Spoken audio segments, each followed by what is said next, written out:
સંધાન all Gujarat integrated classroom સેટેલાઇટના માધ્યમથી જોડતી કડી એટલે સંધાન.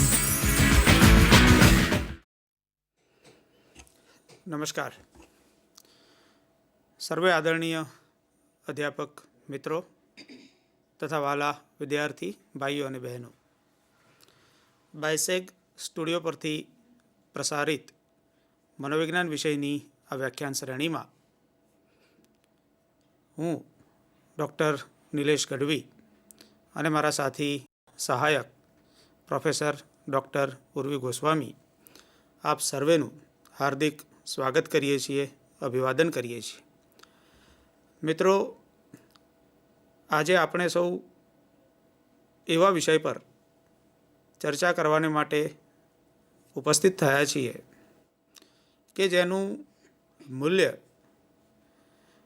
આમ તો સમગ્ર જીવનકાળ દરમિયાન વિશેષ છે અને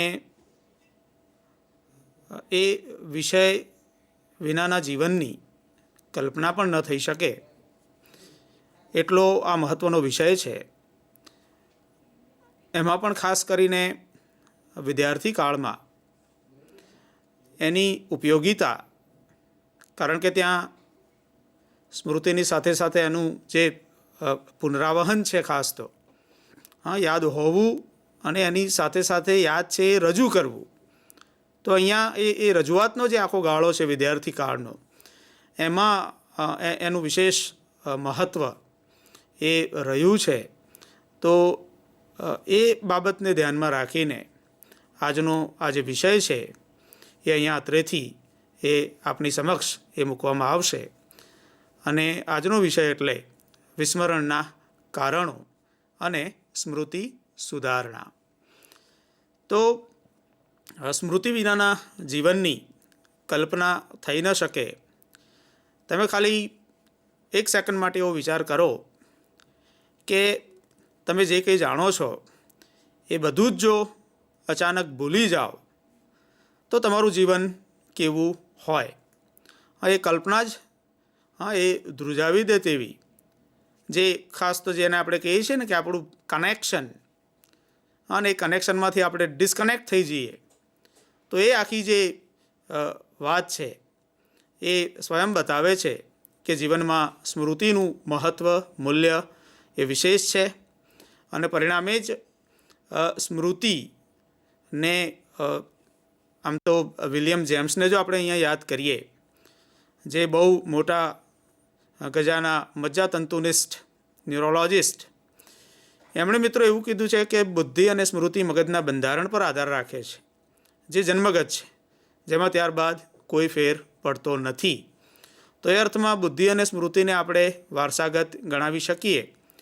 પણ અહીંયા પ્રશ્ન એ સ્મૃતિ શક્તિ કે ક્ષમતા તો છે, પણ જે સ્મૃતિ ક્ષમતા મળી છે એનો પૂરેપૂરો ઉપયોગ કરી શકીએ, એટલે સ્મૃતિને કેળવવા ઉપર થોડો જે ભાર છે એ મૂકવાનો અહીંયા પ્રયાસ છે. કારણ કે સ્મૃતિ વધારવી કે બુદ્ધિ વધારવી એવો મુદ્દો અહીંયા અસ્થાને છે. અહીંયા માત્ર એ સ્મૃતિને કેળવવાની વાત છે કે કેવી રીતે આપણને જે કંઈ સ્મૃતિ ક્ષમતા મળી છે એનો પૂરેપૂરો આપણે ઉપયોગ કરી શકીએ, અને એમાં જે અંતરાયો છે, એમાં જે અવરોધો છે એને કેવી રીતે દૂર કરી શકીએ, અને એ દ્વારા આપણે આપણી સ્મૃતિ જે ક્ષમતા છે એને એ કેળવી શકીએ અથવા તો એ મેન્ટેન કરી શકીએ, જાળવી શકીએ. અને એ રીતે આગળના આપણા જે કંઈ વ્યવહારો છે, જે એટલે કે પછીના જે વ્યવહારો છે આગળની આપણી સ્મૃતિ ઉપર એ આધારિત હોય છે, અને પરિણામે પણ એને પણ નિખારવાના સંદર્ભમાં પણ સ્મૃતિનો ઉપયોગ એ આપણે કરવાનો આવે છે. તો એ રીતે વિદ્યાર્થી અવસ્થાની પણ વાત છે, અને રૂટીનમાં દરેકને માટે આ એક જે સ્મૃતિ સાચવવાની જે વાત છે, તો એને ધ્યાનમાં રાખીને આ વિષય એ આપણી સમક્ષ મૂકવામાં આવ્યો છે. વિષય તો વિસ્મરણના કારણો અને સ્મૃતિ સુધારણાની વાત એમાં આવશે. પણ સૌથી પહેલાં તો વિસ્મરણના કારણો જાણતા પહેલાં what is the meaning of memory એ આપણને થોડો ખ્યાલ હોવો જોઈએ. તો સ્મૃતિની જે વ્યાખ્યા છે એ એવી અપાય છે કે સ્મૃતિ એટલે ભૂતકાળના અનુભવોને અર્થયુક્ત રીતે વર્તમાનમાં પુનઃ જાગૃત કરવાની પ્રક્રિયા. એટલે કે તમે જે કંઈ જાણો છો એને અર્થપૂર્ણ રીતે વર્તમાનમાં પુનઃ જાગૃત જો કરી શકો, એનું જો પુનરાવહન કરી શકો તો જ એ સ્મૃતિ છે. એટલે પુનરાવહનની નિષ્ફળતાને આપણે વિસ્મૃતિ કહી શકીએ. અહીંયા સ્મૃતિ એ ભૂતકાળના અનુભવોને અર્થપૂર્ણ રીતે વર્તમાનમાં પુનઃ જાગૃત કરવાની પ્રક્રિયા તરીકે આપણે અહીંયા સ્મૃતિને એ જોઈએ છીએ. મિત્રો, સ્મૃતિની વાત આવે ત્યારે સ્વાભાવિક રીતે જ સ્મૃતિના સંશોધનો કે અભ્યાસો સાથે ગાઢ રીતે જોડાયેલું નામ એટલે હર્મન એબિંગહોસ 1885ના એમના જે સ્મૃતિ વિશેના જે પ્રાયોગિક સંશોધનો છે એ ખૂબ જ પ્રચલિત છે. એમાં પણ ખાસ કરીને શાબ્દિક સ્મૃતિ ઉપર કેન્દ્રિત આ પ્રાયોગિક અભ્યાસો છે. સૌથી એક સ્મૃતિ કે વિસ્મૃતિના સંદર્ભમાં એક તો વિસ્મરણ વક્ર એ પણ એબિંગહોસનું મહત્ત્વનું પ્રદાન એ ગણાય છે. તો એબિંગહોસે તમે જનરલ સાયકોલોજીમાં તમને જો થોડો ખ્યાલ હોય તો એક તો અર્થહીન પદો, નોનસેન્સ સિલેબસ જેને આપણે કહી શકીએ, એવા અર્થહીન પદોની રચના કરીને, કારણ કે વિસ્મૃતિના પ્રયોગો કરવાના હોય ત્યારે સ્વાભાવિક રીતે જ અર્થહીન પદોનો ઉપયોગ એ ત્યાં એટલા માટે અનિવાર્ય બની જાય કારણ કે અર્થયુક્ત પદો તો આપણને ખબર છે કે યાદ રાખવામાં એ સરળ રહે છે. એટલે એ અર્થમાં અહીંયા અર્થહીન પદોની રચના કરીને શાબ્દિક સ્મૃતિ અંગેના જે પ્રાયોગિક સંશોધનો જે એબિંગહોસે કરેલા છે અને એના દ્વારા આપણને સ્મૃતિને અને વિસ્મૃતિને સમજવામાં એ ખૂબ જ સરળતા એ રહી છે. તો એ અર્થમાં પણ એબિંગહોસનું જે પ્રદાન છે એ સ્મૃતિ અને વિસ્મૃતિના સંદર્ભમાં ખાસ કરીને જે આપણે વાત કરીએ અર્થહીન પદો આપીને, વિસ્મરણનો વક્ર આપીને એ વિસ્મરણના સંદર્ભમાં ખૂબ જ રહ્યું છે એવું આપણે કહી શકીએ. તો મિત્રો, તમે તમારી સ્ક્રીન ઉપર જોઈ શકો છો અને હવે આપણે જે વિષય ઉપર જઈએ છીએ એ છે ફર્ગેટિંગ એટલે કે વિસ્મરણ. જેટલું સ્મૃતિ કે સ્મરણનું મહત્ત્વ છે એટલું જ વિસ્મરણ કે વિસ્મૃતિનું મહત્ત્વ છે. કારણ કે જો વિસ્મૃતિ ન હોય તો અને જો બધું જ યાદ રહેતું હોય તો પછી કઈ વસ્તુઓને છોડવી.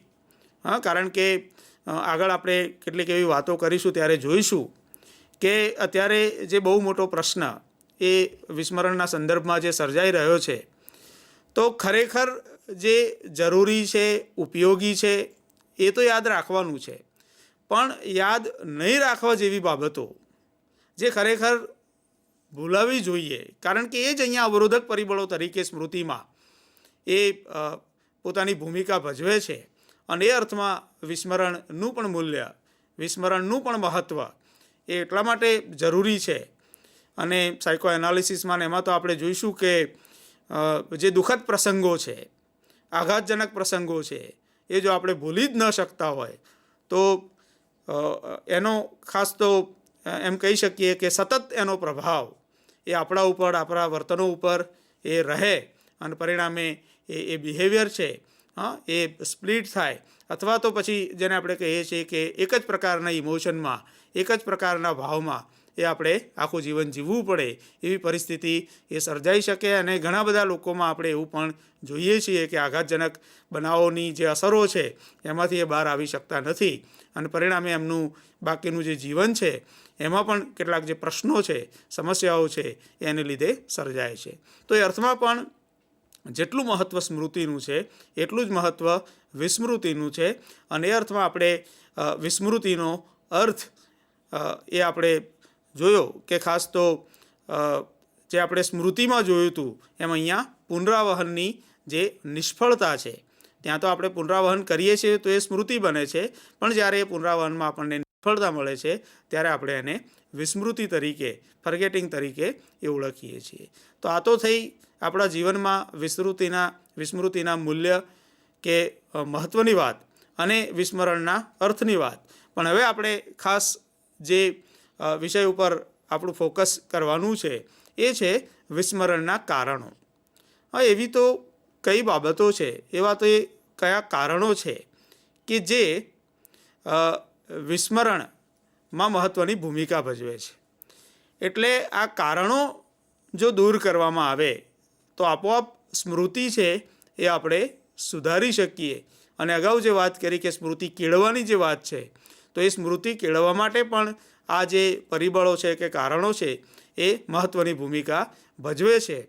વિદ્યાર્થી અવસ્થામાં વિદ્યાર્થીઓ જ્યારે એવી ફરિયાદ કરે છે કે યાદ નથી રહેતું, વાંચીએ છીએ પણ યાદ નથી રહેતું, ત્યારે એમાં વિસ્મરણના આ જે કેટલાક કારણો છે એ મહત્ત્વની ભૂમિકા ભજવે છે. અને વિદ્યાર્થી આ કારણોને જો એક વખત સમજી જાય અને એ વિસ્મરણના કારણો જો દૂર કરી શકે તો આપોઆપ એમની જે સ્મૃતિ છે એ કેળવાઈ શકે અથવા તો એમાં જે સુધાર છે એ થઈ શકે. અને એ વિદ્યાર્થી અવસ્થામાં કારણ કે આપણી જે પરીક્ષાઓ છે એ પરીક્ષાને પણ મનોવિજ્ઞાન તો એ સ્મૃતિ કસોટી તરીકે એ ઓળખાવે છે. એટલે આપણી સ્મૃતિની જ કસોટી છે કે તમે કેટલું યાદ રાખી શક્યા છો, તમને કેટલું યાદ રહ્યું છે, એ તમારે અંદર એ પ્રેઝન્ટ કરવાનું હોય છે. અને એના આધારે તમારી વિદ્યાર્થી તરીકેની સફળતા કે નિષ્ફળતા એનો નિર્ણય એ લેવાતો હોય છે. તો વિસ્મરણના કારણોમાં સૌથી પહેલું કારણ અહીંયા મૂક્યું છે સંકેતાંકનની નિષ્ફળતા, એન્કોડિંગ ફેઇલર તરીકે જેને ઓળખવામાં આવે છે. મિત્રો, અહીંયા જ્યારે પણ વિસ્મરણની વાત આવે કે યાદ નથી રહેતું એવી વાત આવે ત્યારે એક પાયાના કારણ તરીકે આપણે સંકેતાંકનની નિષ્ફળતાને મૂકી શકીએ. કારણ કે જો એન્કોડિંગ જ ન થયું હોય તો પછી એ યાદ રહેવું એ અશક્ય છે. સવારથી સાંજ સુધીમાં આપણી આજુબાજુથી અનેક બાબતો આપણી નજર સમક્ષથી પણ પસાર થઈ જતી હોય છે, અને છતાં આપણી આજુબાજુથી એવા ઘણા બધા અવાજો પણ પસાર થઈ જતા હોય છે, અને છતાં આપણને એ યાદ નથી રહેતા. કારણ કે ત્યાં પેલું જે એન્કોડિંગ છે એ બરાબર થયું નથી હોતું. એનો એક અર્થ એવો થાય કે તમારે ખરેખર જે યાદ રાખવાનું છે એનું સંકેતાંકન બરાબર થાય. કારણ કે સંકેતાંકનમાં આપણી જે જ્ઞાનેન્દ્રિયો છે, એની ભૂમિકા, એનો ફાળો એ બહુ મહત્ત્વનો રહે છે. એટલે આપણી જે જ્ઞાનેન્દ્રિયો છે એને આપણે સભાન કરીએ, સતર્ક કરીએ, સજાગ રાખીએ અને થોડું ઓબ્ઝર્વેશન નું જે થોડો અભિગમ છે એ પણ જો કેળવીએ તો આપોઆપ જે એન્કોડિંગ છે એ પ્રોપર થશે, યોગ્ય થશે, સારું થશે. અને જો સારું એન્કોડિંગ થયું હશે તો પછી આગળના જે સ્ટેજીસ છે, કારણ કે તમે સ્મૃતિના તબક્કાઓમાં પણ પહેલું સૌથી મહત્ત્વનું જે તબક્કો છે એન્કોડિંગનો આવે છે, સંકેતાંકનનો આવે છે. અને એ રીતે સંકેતાંકનનો તબક્કો જો નિષ્ફળ જાય તો પછી એ બાબતને યાદ રાખવી અથવા તો જેને આપણે કીધું ને કે એને જરૂર પડે એને પુનરાવહન એનું કરવું એ અશક્ય બની જાય છે. તો સૌથી પહેલું કારણ તમે તમારી સ્ક્રીન પર ફોટો સાથે અહીંયા મૂકેલું છે એ છે સંકેતાંકનની નિષ્ફળતા. અને સંકેતાંકનની નિષ્ફળતાને તમે થોડો એમાંથી મુક્ત કે દૂર થવાનો પ્રયાસ કરો અને એના માટેના જે ઉપાયો કે સ્ટેપ્સની આપણે જે વાત કરી એને પણ થોડા ફોલોઅપ કરો તો વિસ્મૃતિનું આ જે કારણ છે એમાંથી તમે મુક્ત થઈ શકો અને તમારી જે સ્મૃતિ છે એને તમે કેળવી શકો. આવું જ એક મહત્ત્વનું બીજું કારણ વિસ્મરણ માટે ગણાય છે મહત્ત્વનું, જે છે દ્રઢીકરણની નિષ્ફળતા. એન્કોડિંગ થાય પણ અહીંયા તો સ્મૃતિમાં તો તમે ટૂંકા સ્મૃતિ અને લાંબા ગાળાની સ્મૃતિ બંનેનો સમાવેશ થાય છે. અહીંયા જે વસ્તુ તમારા સ્મૃતિપટ ઉપર એક વખત આવી છે એને તમારે જો લાંબા ગાળા સુધી યાદ રાખવી હોય તો સ્વાભાવિક રીતે જ એનું દ્રઢીકરણ થાય, એ સ્ટોરેજ થાય એ ખૂબ જ જરૂરી છે. અને અહીંયા તો આપણી પરીક્ષાઓમાં પણ આપણે જોઈએ છીએ કે પરીક્ષાઓ તો વર્ષના અંતે લેવાય કે વર્ષની મધ્યમાં લેવાય, 2-3-4 મહિના પછી લેવાય. તો ત્યારે સ્વાભાવિક રીતે જ શરૂઆતથી અત્યાર સુધી તમે જે ભણ્યા છો એનું જો દ્રઢીકરણ ન થાય તો પછી એ પરીક્ષાના સમયે પણ એને યાદ રાખવું એ અઘરું થઈ જાય છે. તો એ દ્રઢીકરણ માટેના જે પગલાઓ છે એ તમારે લેવા પડે. અને એમાં સૌથી મહત્ત્વની જે વાત આવે છે કે રિપિટેશન.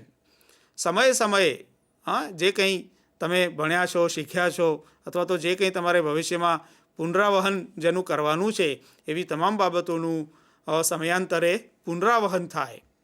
હા, કારણ કે એ સમયાંતરે પુનરાવહન થવું એ ખૂબ જ સમયાંતરે દ્રઢીકરણ થવું અથવા તો રિપીટેશન થવું એ ખૂબ જ જરૂરી છે. કારણ કે રિપીટેશન થશે તો જ એ જે જ્ઞાન છે, શિક્ષણ છે એનું દ્રઢીકરણ થશે અને તો જ જે પુનરાવહન છે એની શક્યતાઓ ત્યાં બળવત્તર બનશે. એટલે દ્રઢીકરણ માટે રિપીટેશન છે અથવા તો લાંબા ગાળાની સ્મૃતિમાં તમે બધું જોયું છે કે અર્થ સાથે, પ્રસંગ સાથે, બનાવ સાથે, ઘટના સાથે તમે એને જોડો છો. એક્ઝામ્પલ્સ પણ જે કંઈ તમારે સંકલ્પના સમજવાની છે એની સાથે એ રિલેટ મૂકો છો, તાજેતરના મૂકો છો, તમારા સ્વયંના અનુભવને એની સાથે જોડો છો. તો આવા બધા વ્યવહારુ જે ઉપાયો છે એ પણ આપણે કેળવી શકીએ અને એ અર્થમાં થોડો મહાવરો, રિપીટેશન એ જો વધારવામાં આવે તો આ વિસ્મરણનું જે બીજું કારણ છે કે એ દ્રઢીકરણની નિષ્ફળતા, હા, એમાંથી આપણે બચી શકીએ અને એ રીતે આ કારણ દૂર કરીને પણ આપણે આપણી જે સ્મૃતિ છે એને કેળવી શકીએ. તો સંકેતાંકનની નિષ્ફળતા પછી બીજા કારણ તરીકે આપણે દ્રઢીકરણની નિષ્ફળતાને મૂકીએ છીએ. કારણ કે દ્રઢ નહીં થાય તો પછી એ ટકી શકશે નહીં અને પરિણામે આપણે જે કંઈ આપણો અભ્યાસક્રમ છે, અભ્યાસના મુદ્દાઓ છે એનું સમયાંતરે રિપીટેશન થાય અને રિપીટેશનમાં પણ માત્ર વાંચન કરતાં પણ જે યાદ કે તૈયાર કર્યું છે એ લખવાનો પણ એક થોડો આગ્રહ સાથે સાથે રખાય એ પણ જરૂરી છે. કારણ કે વાંચવું અને મૌલિક રીતે આપણી ભાષામાં એને રજૂ કરવું એ બંને વચ્ચે ઘણો ફેર છે. તો ત્યાં પણ આપણી દ્રઢીકરણની કસોટી સારી એવી થઈ જશે. કારણ કે ફરી આપણે માત્ર વાંચીશું તો આપણને એવું થશે કે ભાઈ પરિચિત હતું ને એ રીતે યાદ રહ્યું છે. પણ અહીંયા આપણને, તમે વિદ્યાર્થીઓ માટેની આ વાત છે ત્યારે ખાસ તો, કારણ કે પરીક્ષામાં આપણે લખવાનું હોય છે અને એ અર્થમાં પણ જે દ્રઢીકરણ છે એ થાય એ ખૂબ જ જરૂરી છે. અને એના માટે મહાવરામાં વાંચનની સાથે સાથે આપણે થોડું લેખન કૌશલ્ય ઉપર પણ થોડું ફોકસ એ થવું જોઈએ. તો આ બે કારણોની આપણે વાત થઈ. ત્રીજા મહત્ત્વના કારણ